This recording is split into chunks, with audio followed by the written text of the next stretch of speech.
Oke, pelan-pelan. Saya turunkan dari tugas fitrah perempuan dulu ya. 1. Kalau perempuan belum menikah berarti statusnya apa? Anak. Pasti ada ibu kan? Kalau sudah menikah statusnya apa? Istri. Kalau sudah punya anak statusnya apa? Ibu. Punya cucu? Itu 1. Kalau cucunya 2? Nenek. Dah. Lihat sini. Sekarang bagaimana kurikulum surga Firdaus membentuk fitrah perempuan dari status anak di rumah tangganya dulu sampai ke status paling tinggi. Yuk kita bacakan ayatnya. Quran surah 23 ayat 1-nya dulu pelan-pelan. Qad aflahal mu'minun. Sudah? Saya pernah sampaikan, perhatikan terjemahannya. Akan menggenggam kesuksesan dan kebahagiaan. Setiap insan beriman itu. Jadi kalau kita sudah beriman dan imannya digunakan untuk bersikap, bukan hanya dengan akal, Allah jamin cepat atau lambat akan diantarkan pada kesuksesan dan kebahagiaan. Bukan hanya sukses ya, tapi kesuksesan yang membahagiakan. Suami Anda sukses di pekerjaan, tapi kesuksesan itu tidak membawa kebahagiaan ke rumah. Nyaman gak? Gak membawa ketenangan, nyaman gak? Pilih mana? Kaya tapi gelisah atau miskin tapi tenang? Kaya tapi tenang. Tetap ya pilih ketiga. Lihat baik-baik. Maka lakukan semua dengan pendekatan iman. Kalau sudah pakai iman, bahasa singkatnya niatkan ibadah. Jadi ibu tugas apapun, ya Anda sebagai anak, sebagai istri, sebagai ibu dan ke atasnya, kalau berperan dalam kehidupan, kalau ada kalimat iman maksudnya niatkan ibadah karena Allah. Maaf dengan kalimat ini. Ibu merawat anak, memandikan, menyekolahkan, menyayangi, memeluk sebelum tidur. Saya tanya, itu karena sayang, karena cinta, atau karena ibadah? Masa? Kalau ibadah itu pasti karena Allah. Kalau iman pasti karena Allah. Alladzina yu'minuna bil ghaib. Ini ada saya lihat anak-anak dia. Ibu tuh merawat, menggendong, mendidik dan sebagainya kepada anak. Karena sayang atau karena Allah? Apa standarnya? Standarnya ketika kita mengerjakan semua karena Allah, maka ukurannya semua yang dikerjakan akan dipastikan sesuai dengan ketentuan Allah. Di mana disekolahkan anak ibu? Jangan-jangan Anda mengatakan saya mendidik karena Allah, tapi Anda sekolahkan di tempat yang tidak pernah mengenal Allah. Di sekolahnya nggak ada pelajaran sholat, nggak ada baca Quran. Apa yang Anda berikan untuk anak Anda? Lihat pakaiannya. Katanya karena Allah, tapi dia menggunakan pakaian yang auratnya terbuka yang Allah nggak suka. Lihat mainannya. Apa yang ia kelola dengan mainan itu? Apakah mendekatkan pada Allah atau menjauhkan dari Allah? Lihat tayangannya. Apa yang dia tonton yang menjadi tuntunan dia dalam berkehidupan. Kalau ada anak kata-katanya kotor, ada anak perilakunya menyimpang, yang pertama dilakukan jangan dulu pojokkan dan marahi anaknya, kembalikan kepada sikap orang tuanya. Istighfar dulu.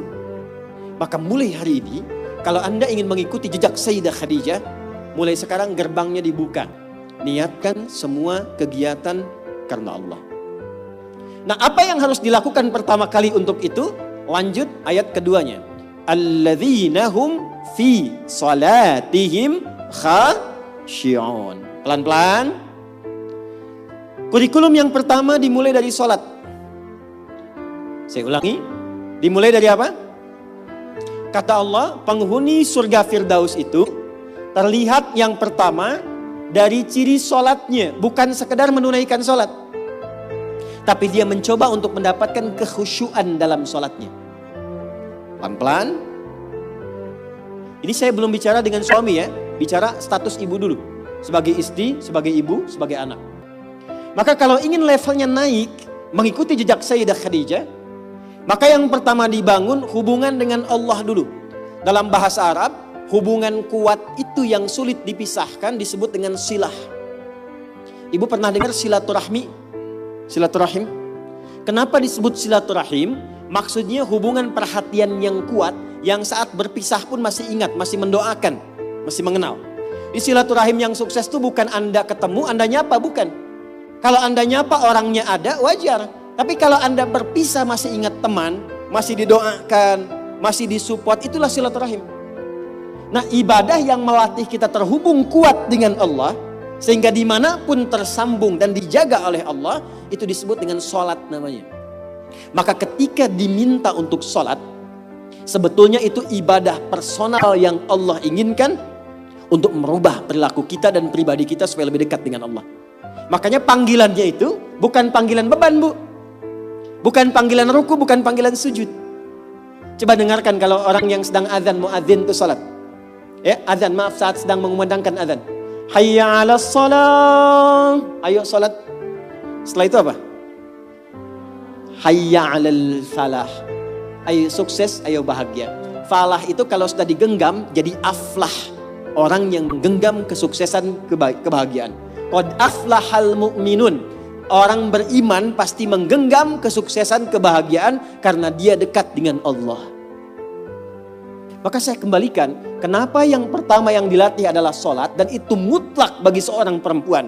Karena nanti curhatan terbesar ibu ketika menghadapi tantangan dalam rumah tangga, itu akan banyak persoalan-persoalan yang diringankan oleh Allah ketika ibu optimal dalam sholatnya. Ibu bersyukurlah, catat ini kalimat saya. Kalau ibu jaga sholat dengan baik, nanti saya tunjukkan yang pernah saya katakan minimal 40 rakaat saja. 40 rakaat. Kalau yang sholat fardu berapa? 17 ya. Subuh berapa? 2. Zuhur 4, asar 4, maghrib, isya. Ingat rumusnya ya. Itu nomor telepon Allah, koneksinya 24434. Jumlah 17. Sisanya 23 di mana? 12-nya rawatib. Oke. 11-nya tahajud.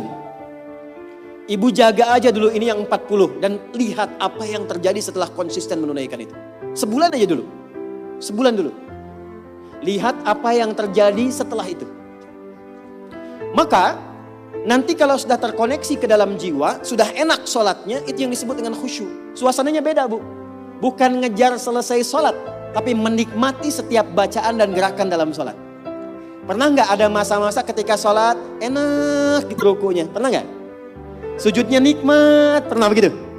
Itulah khusyuk. Itu kalau ibu sedang mencapai titik itu kemudian sholat dan minta sesuatu, itu tidak ada sekat yang terhijab yang dikabulkan oleh Allah Subhanahu wa Ta'ala. 2, saya cepat. Jangan cukupkan soleh sendiri, Bu. Karena sama-sama ingin ke surga Firdaus, kan ada suami, ada anak-anak. Maka pesan yang pertama penghuni surga Firdaus itu yang dipesankan bukan dunianya, tapi akhiratnya. Contoh, suami mau berangkat, biasanya ibu pesan apa? Hah? Hati-hati ya Pak, gitu kan? Ya, sukses ya. Pernah nggak ibu bilang pertama kali yang disampaikan, ayah jangan lupa sholat ya? Pernah nggak? Tuh. Sekarang hari apa? Yang ke masjid siapa? Laki-laki perempuan? Yang ke masjid suami ibu, yang ke masjid laki-laki. Pernah nggak ibu siapkan pakaiannya? Pernah, bagus. Pernah nggak siapkan parfumnya?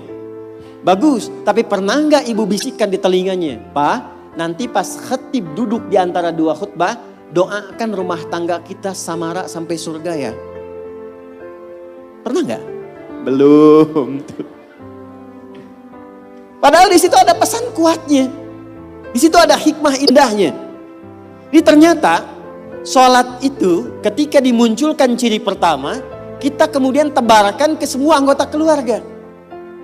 Bu, kalau cuman hafal waktu sholat, itu iman standar. Surganya standar. Penghuni surga Firdaus, dia menyiapkan sebelum waktunya. Oleh karena itu pulang dari sini, jangan sampai di rumah gak ada jadwal sholat, Bu. Print out, bikin. Saya suka tempelkan di dinding rumah, di kamar, kadang-kadang di meja makan. Sehingga begitu yang terlihat sebelum nunggu menu makan, waktu sholat. Jelas? Oke. 2. Walladzina hum 'anil lagwi mu'ridun. Agak cepat. Kita nanti akan bahas 3 saja. Walladzina hum, orang-orang yang menginginkan surga Firdaus itu, anil lagwi, dari hal yang tidak penting, yang tidak ada manfaatnya, mu'ridun, dia hindari. Saya ulang ya. Dari segala hal yang tidak bermanfaat, dia menghindarkan diri dari segala yang tidak penting. Jadi penghuni surga Firdaus itu orientasinya yang bermanfaat saja. Yang penting apa? Kalau ada pertemuan, manfaat gak? Penting gak? Ada kumpul-kumpul, penting gak? Ada pengajiannya bermanfaat atau cuman kumpul-kumpul datang saja? Penghuni surga Firdaus, dia petakan semua kegiatannya dalam frame segala yang bermanfaat, segala yang penting saja. Sekarang mulai ibu evaluasi, bawa ke rumah. Dari ujung kepala sampai dengan ujung kaki. Mohon maaf sekali, pelan-pelan. Mohon maaf sekali. Cek ya. Cek. Coba agenda selama ini yang sudah dilakukan. Berapa kali lisan berkata yang tidak baik? Mata melihat yang tidak baik. Ibu punya agenda perkumpulan di mana saja? Anak-anak ditempatkan di tempat ngumpul di mana saja? Cek evaluasi semua, termasuk aktivitas suami, kira-kira bermanfaat gak untuk kehidupan? Dudukan semua itu, kemudian telaahi dengan baik, bikin kurikulum, maka mulai belajar, misalnya ambil target per bulan. Latihan dari lisan dulu. Sepakat semua keluarga. Pak, anak-anak, kita sebulan latihan berkata yang baik-baik ya. Kalau ada nggak sepakat, katakan dengan cara yang baik. Kalau melihat ingin bertutur, katakan dengan cara yang benar. Yang tak bermanfaat, jauhi. Sekarang coba, ketika ibu bertemu dengan teman, bikin pengajian, bikin tempat kumpul, kalau ingin masuk ke dalam golongan surga Firdaus, pastikan bukan hanya profesinya,